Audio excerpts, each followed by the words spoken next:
மனசுக்குள்ள கண்ணன் இருக்கான். எப்படி அசை போட வேண்டியது தானே. டிவோஷன் பக்தி எதுக்கு தெரியுமா? டைவர்ட் பண்ணுறதுக்காக தான். நம்மளை டைவர்ட் பண்ணுறதுக்கு சுலபமான உபாயம் பக்தி. தேவையில்லாத போட்டு அப்படி அலசி ஆராய்ஞ்சுட்டே இருக்க. ரொம்ப வருஷமாக பண்ணிட்டு இருக்கு.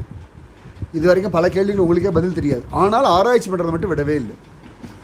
வா ஏன் அப்படி இருக்கா, வா ஏன் சொன்னால் புரிஞ்சிக்க மாட்டேங்கிறா, அந்த மனுஷனுக்கு என்ன சொன்னாலும் புரியல. எத்தனை 50 வருஷமா 50 வருஷமா புரியலை. அந்த மனுஷனுக்கு புரியலைன்னு உங்களுக்கு புரிஞ்சும் கூட நீங்கள் முயற்சி பண்ணிட்டு பாருங்க. அதுக்கே உங்களை பாராட்டணும். சரி, அவருக்கு புரியாதுன்னு விட்டுடலாம் இல்லையா? புரியலை புரியலை புரியலைன்னு எத்தனை தடவை சொன்னாலும் ஒன்றுத்துக்கும் பிரயோஜனம் இல்லை. இவ்வளோ வருஷம் ஆயாச்சு. இதை போய் ஆலோசனை பண்ணிண்டு என்ன அவசியம்? அதை விட ஆற அமர உக்காந்துண்டு ஹிருதயத்தில் இருக்க கிருஷ்ணன் அப்படி ஸ்மரணை பண்ணலாம்.